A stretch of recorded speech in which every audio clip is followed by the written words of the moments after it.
light. We don't have a stoplight. We didn't have a Dollar General for the first 30 years. So you know what size town this is. There were 62 people in church the first week and 64 the second, and I thought, ooh, we're growing. It did grow. It grew to over 500, and I stayed. It was a small King James only, single song leader, hymns only, slow hymns, piano and organ, very traditional. Women wore dresses. A lady visitor attended with slacks on, and the chairman of the board's wife said, you can't come back here unless you wear a dress. Gravel parking lot, bare cement floor in the basement, no air conditioning, no sound system, no typewriter in the office. You say, why are you telling us all this? To say that I was there through a lot of changes. I mean, a lot of changes. You say, by the way, what'd you do when the chairman of the board's wife told the visitor they couldn't come and wear slacks? I went and called on the visitor and told them they could come back and certainly wear slacks. And the next Sunday morning, I said from the front, somebody told a visitor last week that they couldn't come here, a lady, she couldn't come here in slacks, but I want you to know they were not speaking for the church. You can certainly come here and wear slacks, shorts, whatever you want to wear, just come. We'll be glad to have you come. You say, did that make it go well with the chairman of the board? It did not. I'll talk about that in a little bit, but anyway, I've been at a church a long time through a tremendous amount of change, and I have suggestions. That's what I consider them. They're suggestions, not biblical mandates. They're just suggestions on things I think help if you're going to do this for a long time in the same place. And I'm not preaching a sermon. Every one of these doesn't have a Bible verse behind it. I think I could do that for lots of them, but that's not what I'm doing today. I was just asked to talk about this, and so I'm going to do it. Here we go. You got your notes. Number one, if you want to survive and thrive long term, number one, choose to stay past the trouble. Just choose. You're going to stay past the trouble. My third year in, the chairman of the board, the one whose wife said, the chairman of the board tried to run me out. He was the chairman of the board and the treasurer. In a small church, that's a very powerful combination. And he tried very hard to run me out. Probably would have succeeded. In the first 2 years, the church grew, and I actually had other churches contact me to come and be a pastor at their church. But when this trouble hit, for the year this trouble was going really bad as it could be, no church contacted me. So, a guy on the board told me that this chairman had run the last two pastors out. Well, that didn't really encourage me that much, but he said this. He said, if you start running from trouble now, you'll have trouble in every church. So don't run. So I didn't. About 10 or 12 years in, that previous chairman was not on the board anymore. One of our deacons went to see him and said, you must see by now that Pastor McNeil's not leaving. And he said, yeah, so he left. And God just, made it happen. There will be trouble. There will be. Stay past the trouble. Underneath there, I said, we have to learn to deal with well-intentioned dragons. That's a book title by Marshall Shelley. I'm not recommending the book necessarily, but I am recommending the title.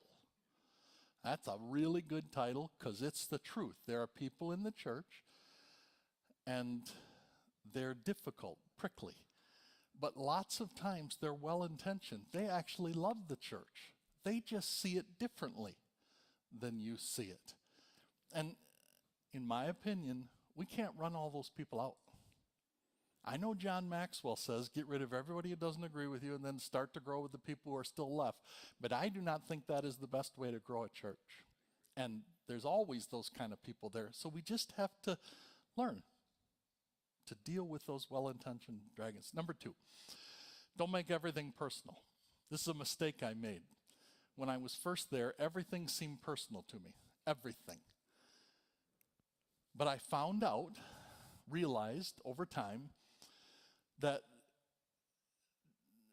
they're upset at me, but they would be equally upset if somebody else was in my position saying and doing the same thing I was doing. Well, that's not personal.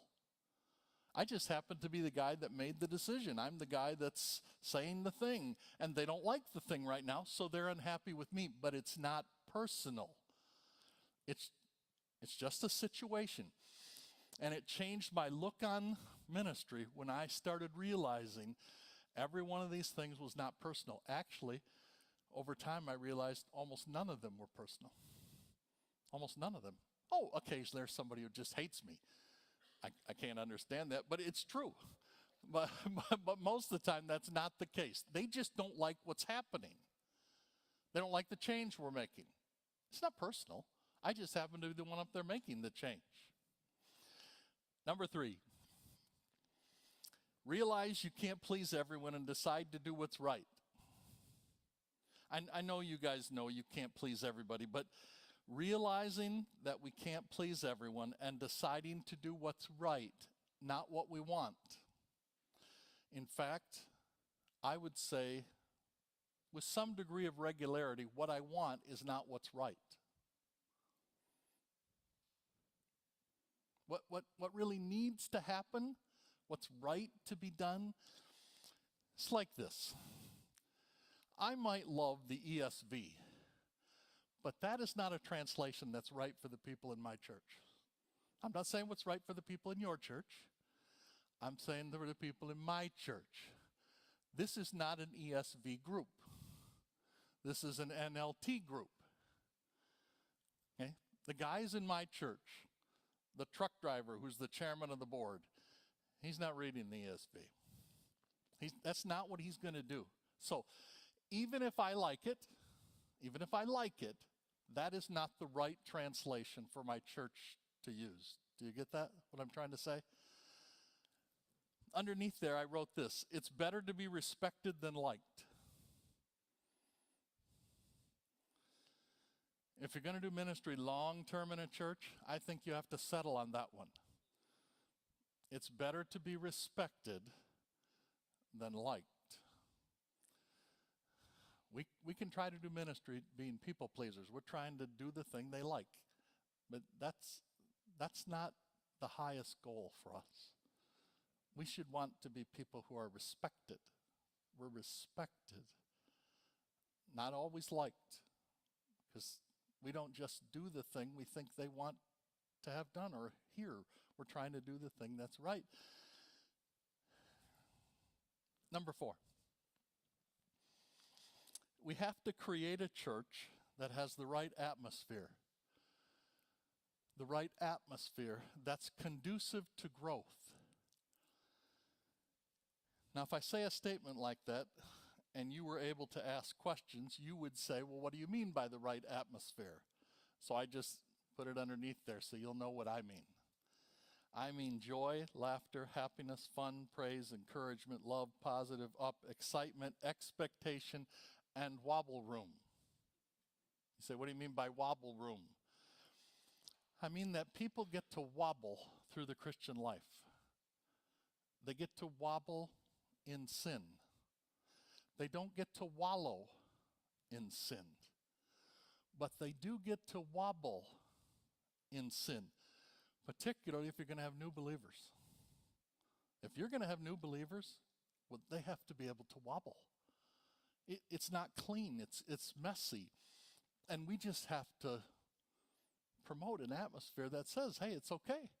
It's okay, yes. If they were 30-year members mature, it would be a little different. Otherwise, we have to wait until they get mature before they can join. Well, I disagree. I think they get to join and they get to grow up after they're members, but it won't be clean because they're baby Christians. A guy came to my church, a pastor. He got forced out of his church, came to my church. In another state. He was from another state. After he was in my church for about a year, he said to me, my church was nothing like this church. I said, in what way? He said, it was judgmental and legalistic and tough and harsh. And he said, finally they ate me up. He said, I created a church that was like that, but this church is nothing like this. I said, no, it's not.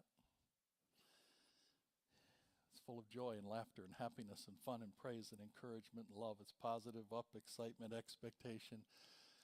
You say, Pastor Manil, where's reverent? I think a lot of us get that. That's not the thing I think most of you need to be encouraged on. But this atmosphere, this has to be created. We have to create this. By the way, that pastor, his wife and his 2 teen boys got saved in our church. He'd been a pastor for 15 years or 20 years. But they got saved in our place. That atmosphere, I know that's not a biblical word, I know that. But it's the best word I can come up for what I'm talking about. I really think this matters, and I think we're leaders, we're in control of it. We make it happen. We decide what we want the Sunday morning room to be like when everybody comes into it. You get to decide. Organ playing quietly and a scripture verse that says, the Lord is in his holy temple, let all the earth be silent before him. I don't want that on my screen. I see it on screens, maybe on your screen. Cool. You get to create your own atmosphere. But when people come in, I want the room to be alive. I want there to be laughter and fun. When the service starts, I want the guy up front to have to work to get everybody under control. That's what I want. Number 6. Hey, did I skip 5? That's cool. I got 4 AA though. Now we're going to 6. I'd blame my secretary, but it's my wife. And she's here. Number 6, know your Sunday morning win. Review it on Monday morning so you know if you won. That is, if you accomplished what you set out to do. It's very easy. And I'll say this, it even gets easier as you go along to just fill slots. The service has to be planned, so you plan the service. The sermon has to be prepped, so you prep a sermon. But we have to have a real plan, a real goal. I have 3 things I want them in every service. Every normal Sunday morning service, I have 3 things. And I say, you're going to tell us. I am not. Nope. Because I don't want you to pick mine. And if I told you, you wouldn't like them. You say, you're kidding. Well, one of them I'm positive you wouldn't like. But I know what I'm looking for. And on Monday morning, I know whether I got it or not. And if I didn't get it, in the staff meeting, there's a discussion on why we didn't get those things. Now, I'm sure you're doing this right now. What's your 3? You don't have to say them out loud, but you have them. You say, I'm not sure I have 3 that I really, I want to have a good service. No, that's not good enough. Nope. You have to know what it is you're trying to do. I call them a win. That's not very biblical. I get that. You're already figuring this out. That's not how I'm doing this. I call it a win because it's a word I understand. On Monday morning, I want to know if I won. Ed Young says it's all about Sunday morning, stupid. It's his title, not mine. It's all about Sunday morning. It's a big deal. We have to have a plan, a real plan where we're trying to accomplish a set of things, and every week we're going after them, and every week we know if they happen.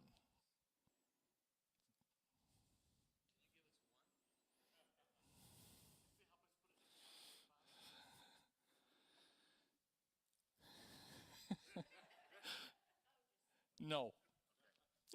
Just fun to say to you, Doug. No. No. No, Doug. No. Okay, I'll give you one. I'm not suggesting they're yours. Oh, nuts. I'll just give them to you. Number one, I want the people to laugh. Now, I told you there'd be one that none of you would put on yours. But did you see my atmosphere thing? I care about that.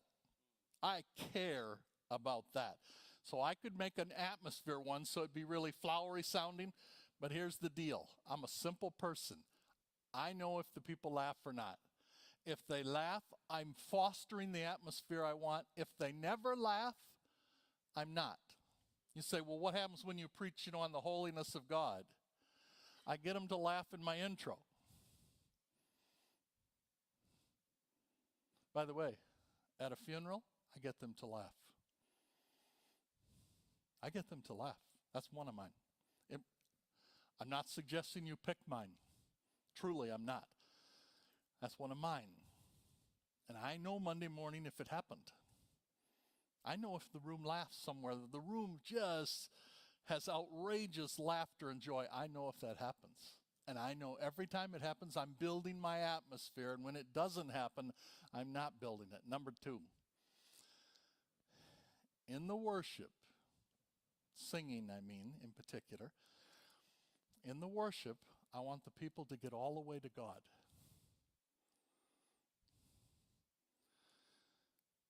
Mark Zazaskis, some of you know who that is.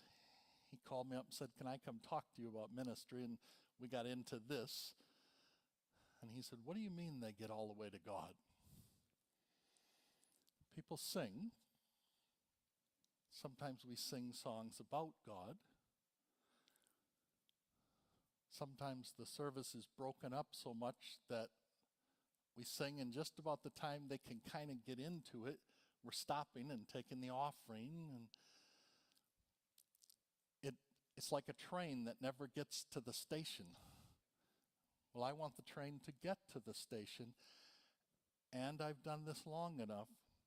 I know when it does.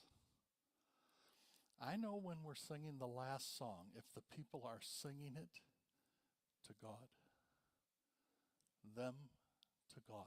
I know when we get there. I know when we don't. I know when the distractions messed it up so much no one could get there. So on Monday morning, I'm trying to correct every one of those distractions. Every one. I'm talking about them all. I'm talking about why the words were wrong. We just had a communion service, and after the communion service was all done, we're done preaching, we're done serving the elements, we have a song. And it's just terrible. The words are wrong, it's just a mess. Well, they didn't get to God. And I know they didn't. I don't like that, because I have a goal. I know what my win is. I want them to laugh. In the worship, I want them to get all the way to God. And then I have one I can control. I want the sermon to be so clear, so pointed, that everyone there understands exactly what it is I want them to do on Monday morning. I'm a so what preacher. You preach, you get done, so what? So I want them to know exactly what I was getting after. Not like it. That's completely different.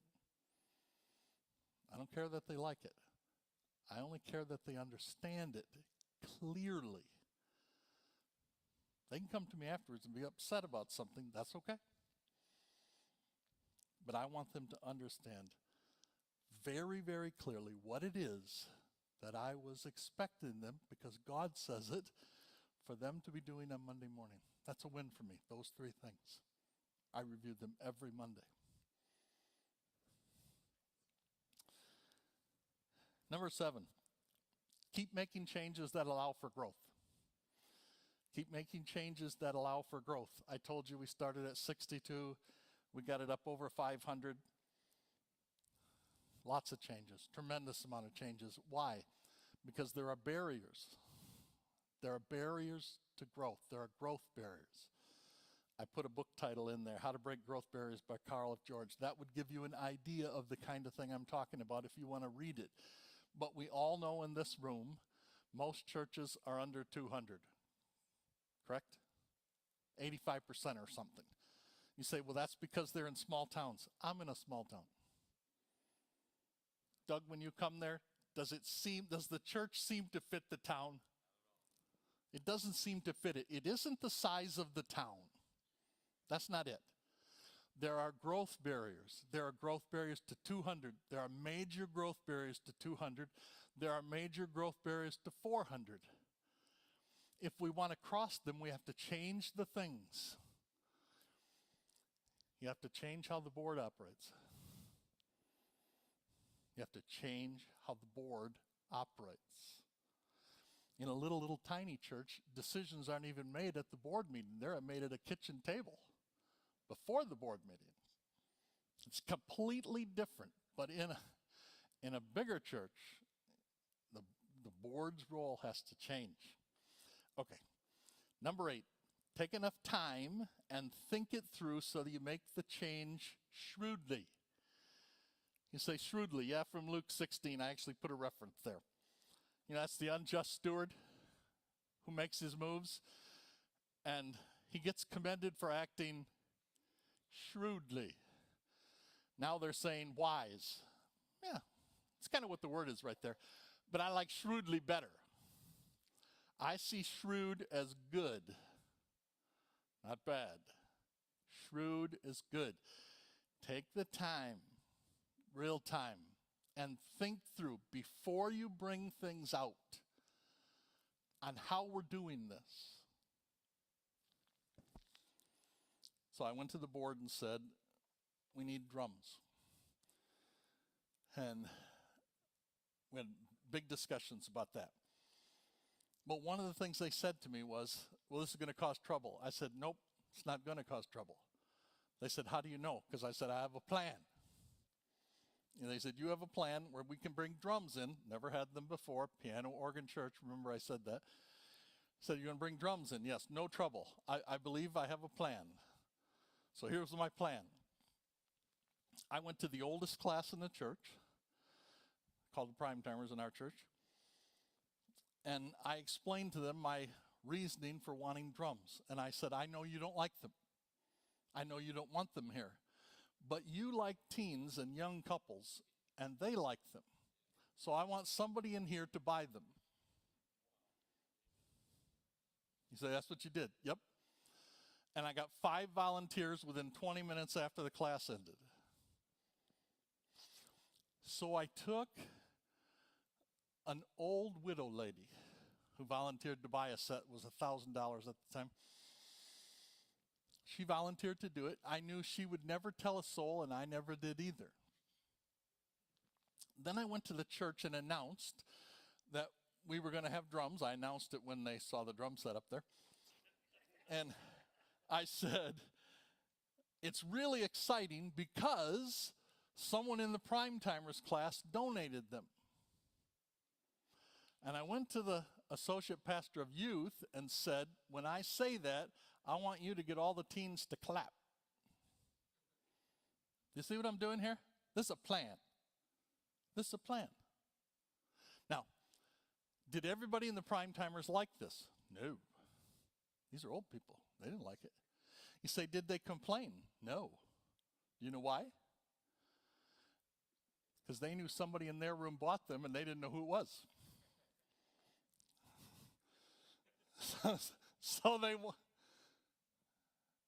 say, what do you, I call that shrewd. That's what I call it. I don't call it sneaky. That's a different thing. I was right in the open what I told people. I told people, we got somebody in the prime timers class did this, and it's a single to all of us. We're not going to fight about worship. We're not going to have worship wars in this church. There's going to be no worship wars.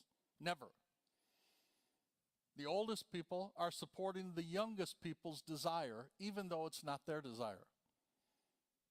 There are ways to do things if we take the time and think it through so we know exactly what we're doing, exactly how we're doing it, so that we can pull it off without trouble. And I say, so you never have trouble? Well, no, I have trouble. Say, why? I didn't think it through. Made a mistake. You say, the one you told you? That one worked. I thought it through. There never was complaints about it. By the way, I had an old guy in the church. Say, how old? Like me. He's an old guy in the church, and he played drums in the bar, and I asked him to play them. So now I had an old person buy them and an old person play them. He was really good. He was really good on the drums. So this old guy's playing them, and well, the old people can't complain because it's one person in their class. I just thought that was providential that God sent that guy to me. Okay. Number 9, trust is essential for leadership, so keep everything above the table.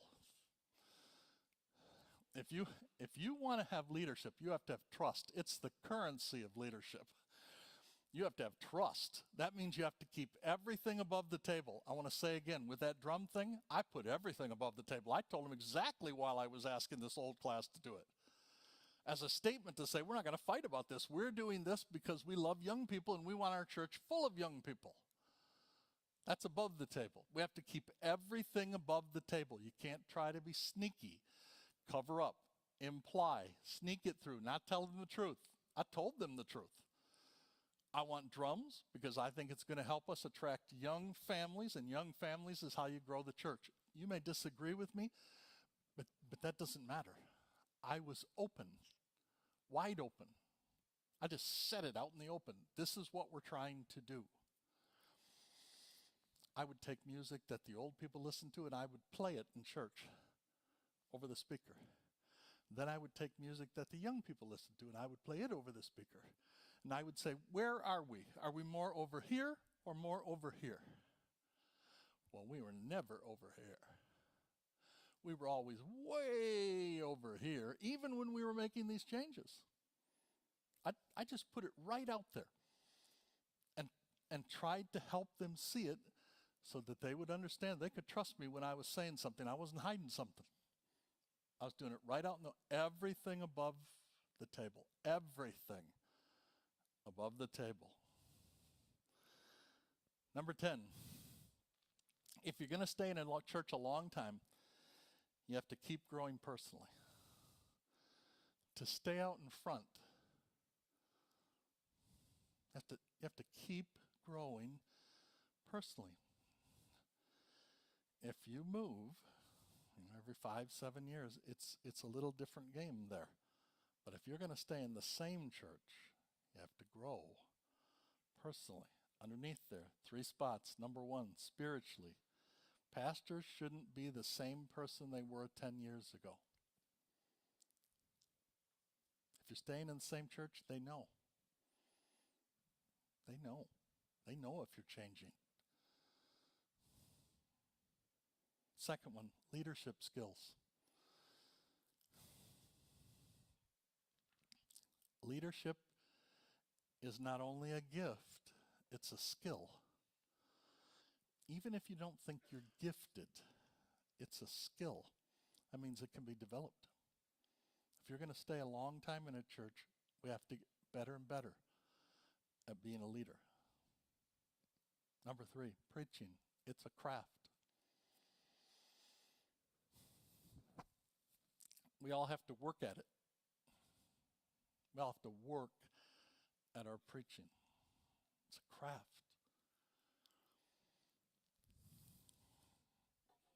I'm always interested when I hear somebody, they just stand up and dive into their sermon. Turn to 2 Timothy 2. If you say something to them, you say, you didn't think you needed an introduction? They go something like this, well, David Platt doesn't use them. Well, you're not David Platt.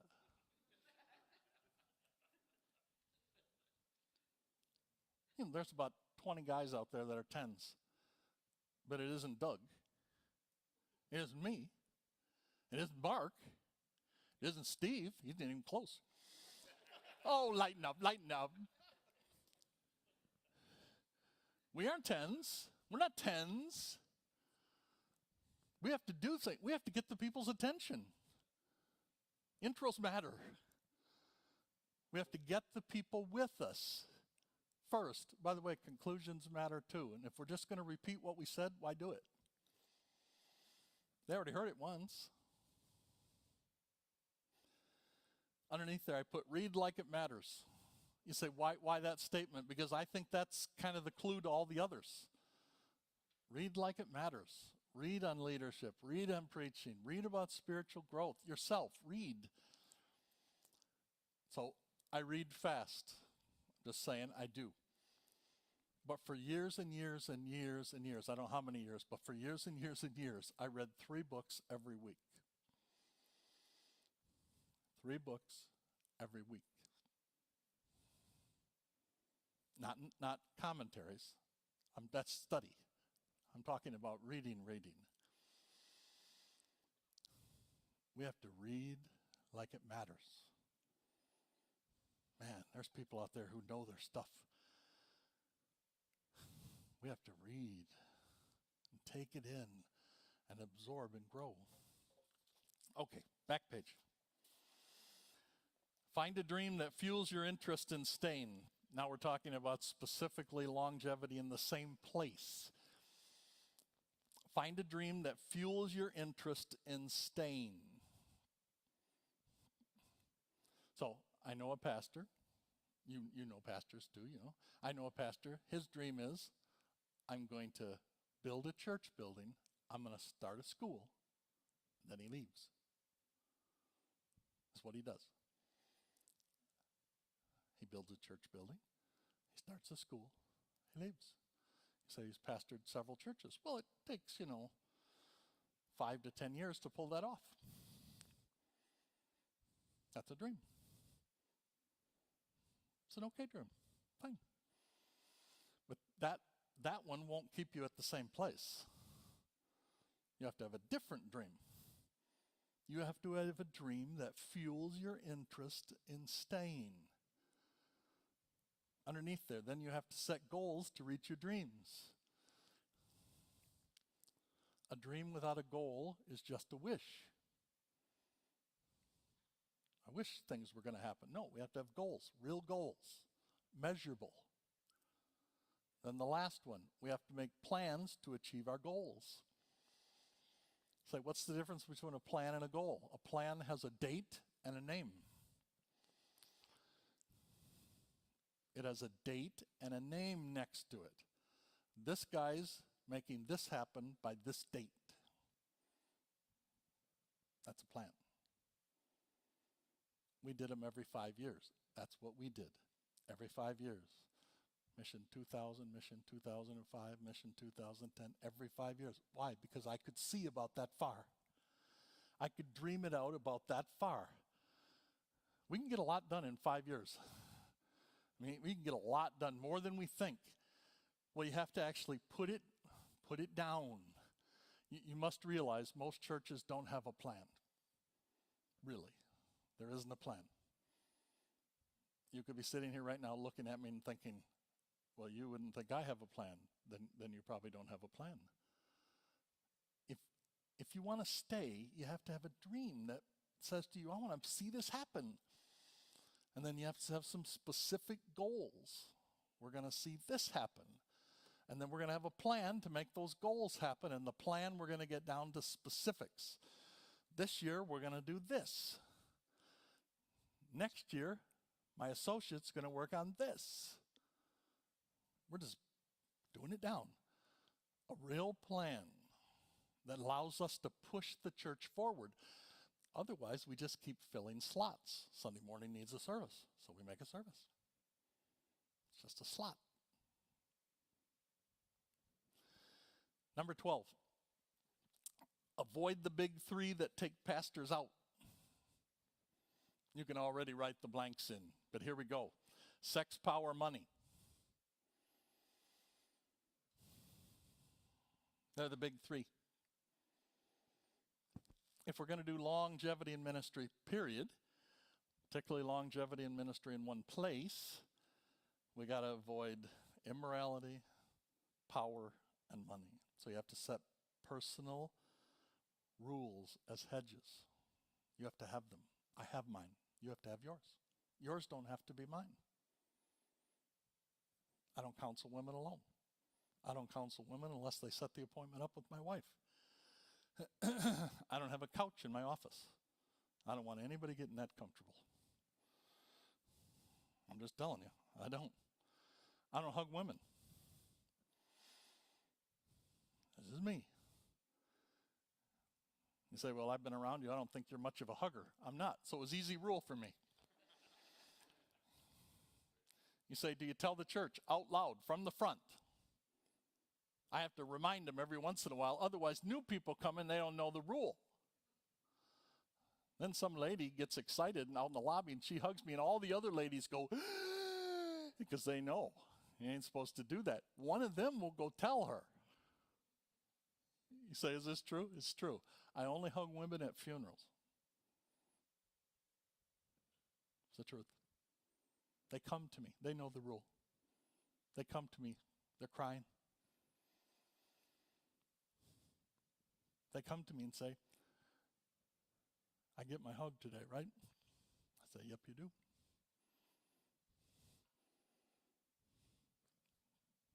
We have to have rules that keep us pure.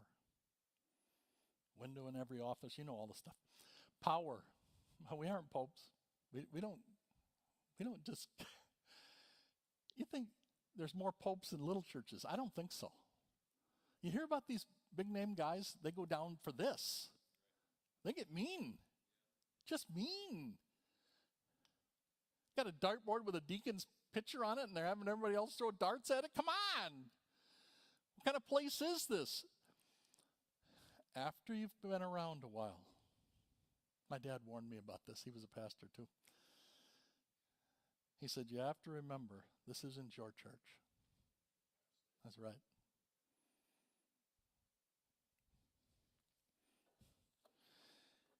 You say it's not your church, it's God's church. That's true, but that's not what I mean. Now some of you are thinking, what? Because you were sure that's what I meant. It's not my church, it's God's church. It's not my church, it's their church. They were there before I got there. It's their church. I'm a hired gun. They hire me, I come in. This is their, it helps us if we remember. It's not our church. We talk like this. At my church, it's their church. It's God's church. It's their church. Last, it's my church. We have to watch this or we get thinking that we're in control. We get to say whatever we want, do whatever we want. Last one's money. You guys get to pick what you do. I don't handle money. I don't have a church credit card. You say you don't have a church credit card? No. Nope. We have 2 safes in the church. I don't know the combination or have the key to either one. We have one in the offices that all the pastors use, but I don't go in there. I don't touch money. Why not? Money's dangerous. I know. Pastors shouldn't be borrowing from church members. This has gotten guys in trouble. Pastors shouldn't be asking church members to do things for them personally without paying. Just because you got a guy who does drywall, you ask him to do drywall in your house, believing he'll cut you a rate. I go to them and say, I'd like you to do some drywall in my house, and I want the price set ahead of time because I'm paying. I don't want you to tell me I don't have to pay. This is about pastoral ethics, right? I don't go on trips where the people pay and I don't pay.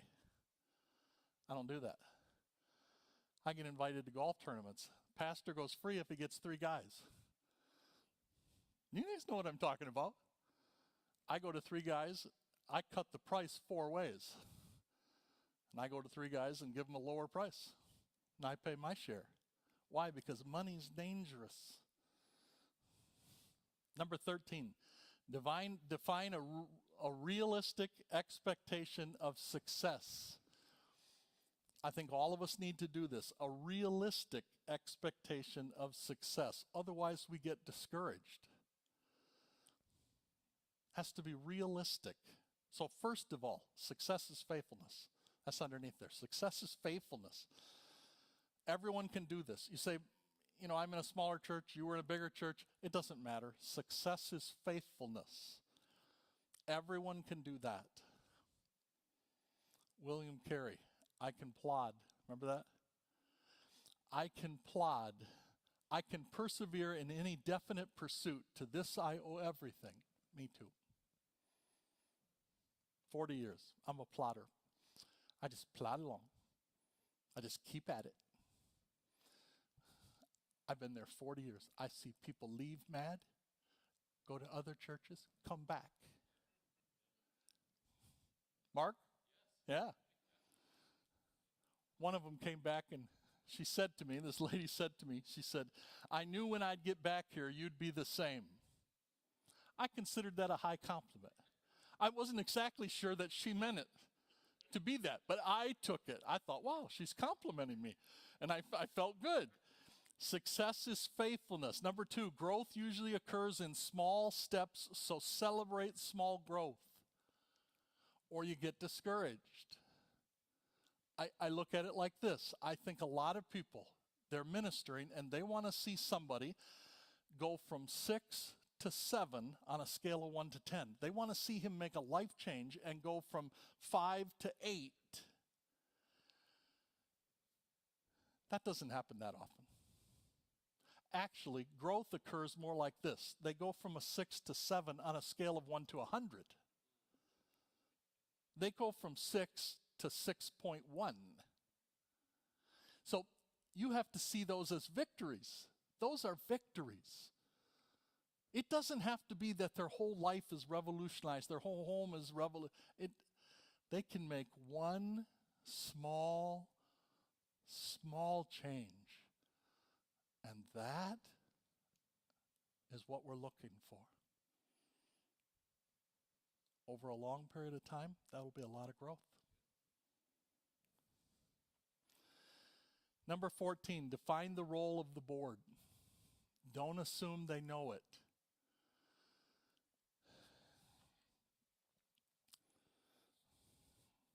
You have to define the role of the board.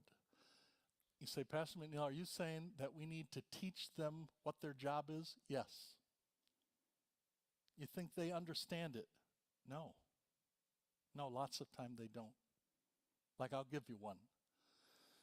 The role of the board is to get between the lead pastor and trouble. If there's trouble, the board has to get between the trouble and the lead pastor. You say, why? Because if people in the church are mad and they get mad at the lead pastor, the preaching pastor, they'll leave. They'll leave the church because they can't stand to see Mark preach next Sunday because they're mad at him. And they're mad, and they're long-term mad, and every time they see him up there, it makes them mad again. I'm telling the truth. This is like real.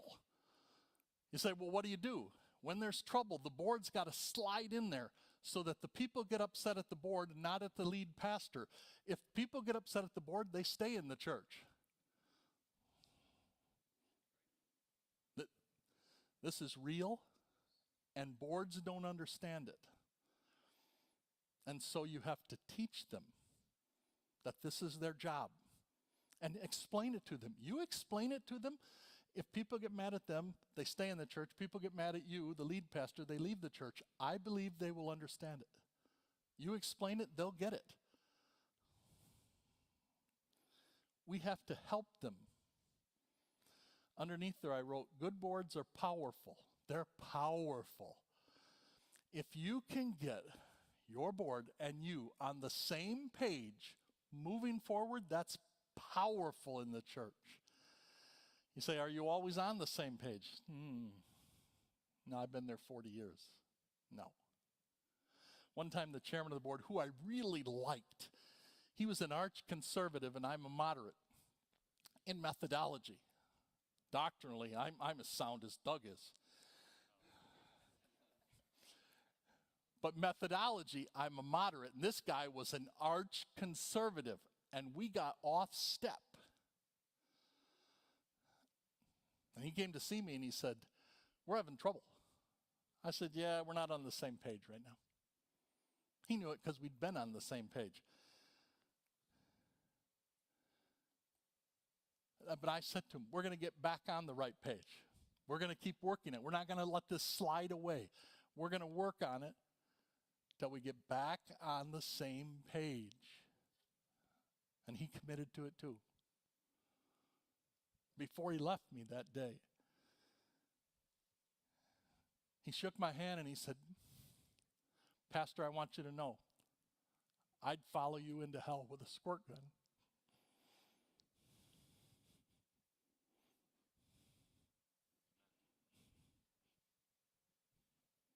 That was good stuff. I said it at his funeral.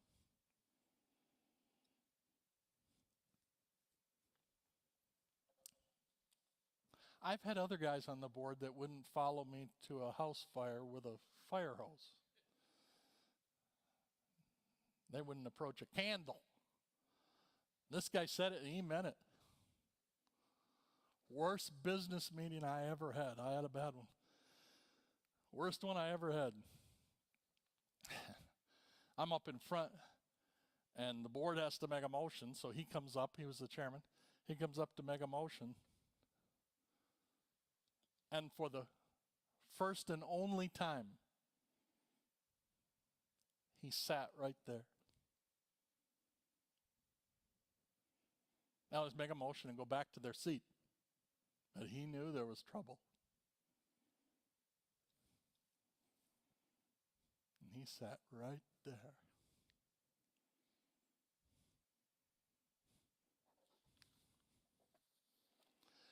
That was like Aaron and her. That's it. Yeah. Number 15. Work to see men saved. You say, well, we want to see everyone saved. Work to see men saved. You have to put emphasis someplace. Work to see men saved. New Christians underneath there. New Christians solve lots of problems. Church hoppers create lots of problems. Decide which group you're going to go for. If you want to get some church hoppers, you can get them. It's pretty simple today.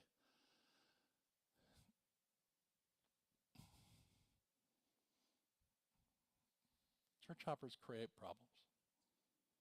New Christians solve problems. You get a bunch of new Christians running around, oh man, it's easy to do ministry then. So underneath there, pray for men. I put women in parentheses. Pray for men to be saved by name and celebrate each salvation. You say you keep saying men. I don't know what the stats are exactly. The last ones I read said this: you get a child, 4% of the time you get the family. So we aren't going to grow our church off Awana. That's not going to work well. Or Vacation Bible School. That's not going to work well. Get a woman saved, 16% of the time you get the family. Get a guy saved, 96% of the time you get the family. Go after men. Go after men to get saved. If Jeff Samuels gets saved, Brenda will get saved. When I led Jeff to the Lord, he said to me, my wife's not saved. I said, she will be. I said, just do what's right. Make your decision. And just pray. You lead, and she'll come along. Brenda gets saved. Zach gets saved. The grandkids get saved. Max gets saved. Leslie gets saved. Jason gets saved. Jen gets saved. Their son Adam gets saved. This works. This is a pattern that works. So where do you put your influences? Well, I want to see people saved. I want to see adults saved. And I want the adults to be men. I want men saved. Number 16. Allow people the room. I put right in parentheses because that's the word I'd like to say, but I was afraid. Allow people the right to sin. Because they and we will sin. If we start expecting the people not to sin, ministry gets really, really hard. Really hard. People have bad days. They make bad choices. They say mean things. They do nasty things. So did Samson. And he got in the Hall of Fame. He couldn't cut the grass in our churches. Now, you know I'm saying the truth. God looks at things differently than we do. It's just you read Hebrews 11 too. It's an amazing little thing. I don't have time to talk to you about Samuel. Ooh, he's good. And David, he's good. And then he says Samson, Barak, Jephthah.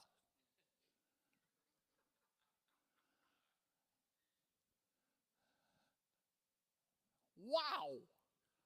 Hall of Fame characters. We have to give room to sin.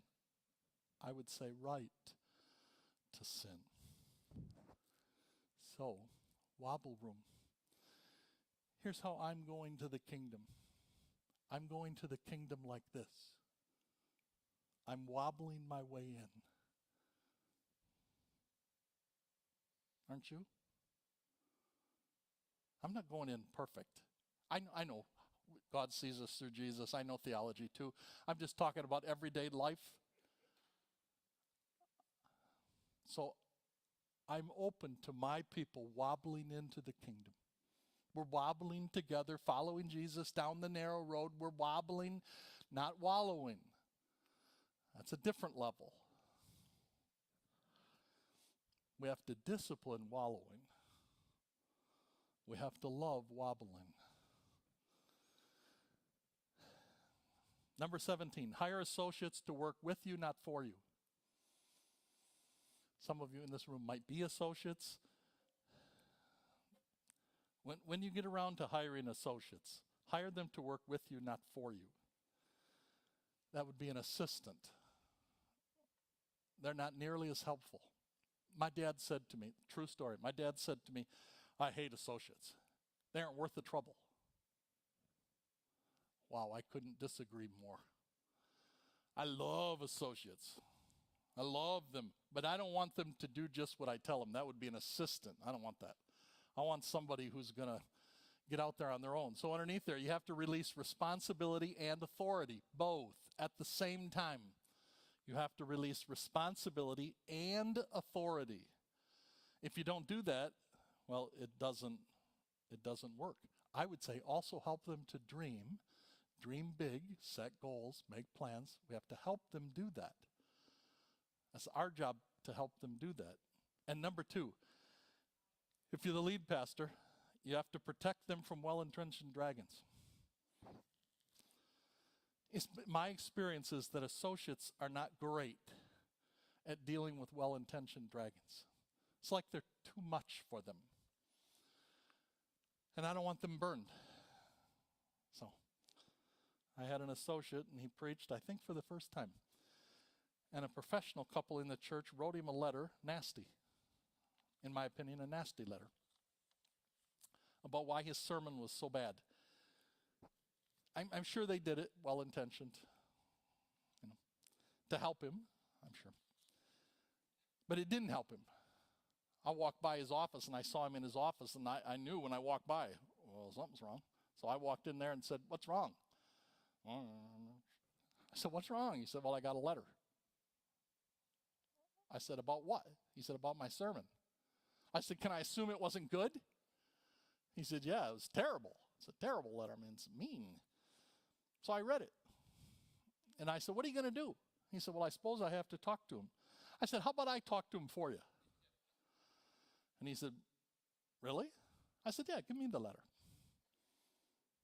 So they sent a letter, so I sent a letter back. They weren't really equipped. They weren't public speakers. They weren't equipped to make these judgments, and I helped them. I pointed that out to them. I tried to be kind. I can be, and I tried. I think I rewrote it a couple times. Had my wife read it, because often after she reads it, it has to get kinder. And we sent it. You say, how did they take it? They left. I don't like people leaving the church. But if you're burning an associate, that's okay. We don't do that. Good associates are worth their weight in gold. I've had some good ones. I protect them. Last one. It's easier to stay if the church does well. I want to say this. I was there when it went really well for a long time, and I had a couple times when it didn't go so well for little periods. It's a lot easier to stay if the church does well. So what does that mean? Well, that means we need to work hard and pray hard so the church grows. It's supposed to grow. I want to say that. I don't want to leave without saying that. The church is supposed to grow. You're Peter, and upon this rock I'm going to build my church. It's supposed to grow. So you say, well, work hard. Pastors are all working hard. Are you tracking your hours?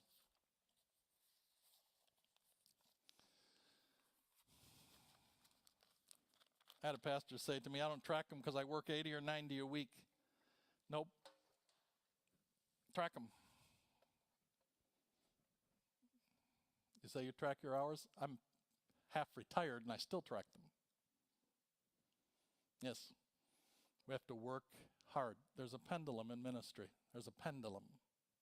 I mean in ministry history. And at one time the pendulum was pegged over here. And guys were sacrificing their family to work at church. And now guys are sacrificing the church.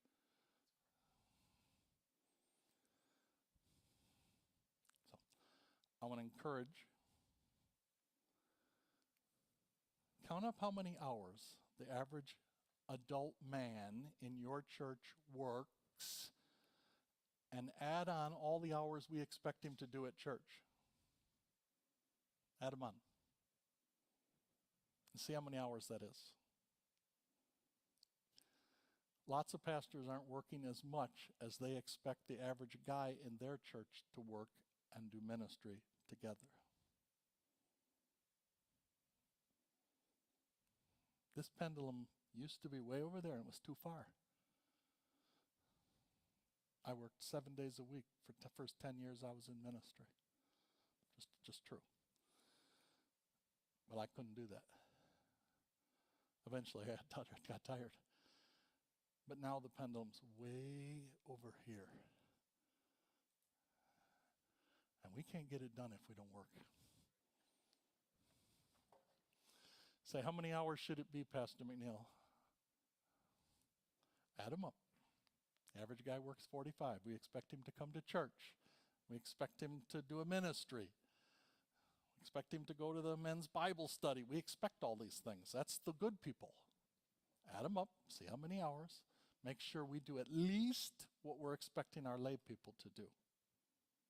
At least that much. Ministry can be great. I've had a great ride in ministry. I went to Shelby and it was a good group of people. And I got on the train and I rode. I rode on the train, man. It was great. Still great. I'm still there. Still great. A couple times bumps. Yeah. But there are things we can do. So here was my goal. My goal was that you'd find one or two and think, maybe I could work on that one. And if you do that, then I would consider this worth time well spent. Okay? We're out of here.